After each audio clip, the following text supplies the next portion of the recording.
ওপরে প্রখর সূর্য, যেন আগুনের লেলিহান শিখা। গরমে একটু স্বস্তি পেতে অনেকে মাথায় ঢালছেন পানি, পান করছেন ঠান্ডা পানীয়।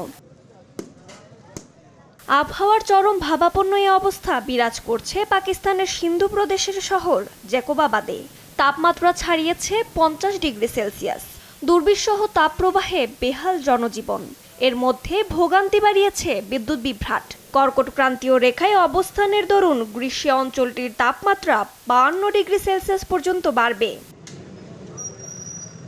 আবহাওয়াগত কারণে পাকিস্তানে স্কুল বন্ধ হওয়া বিরল কিছু নয়। ইতোমধ্যে দেশটির সবচেয়ে জনবহুল শহর পাঞ্জাবে আগামী এক সপ্তাহ স্কুল বন্ধ রাখার নির্দেশ দিয়েছে প্রাদেশিক সরকার।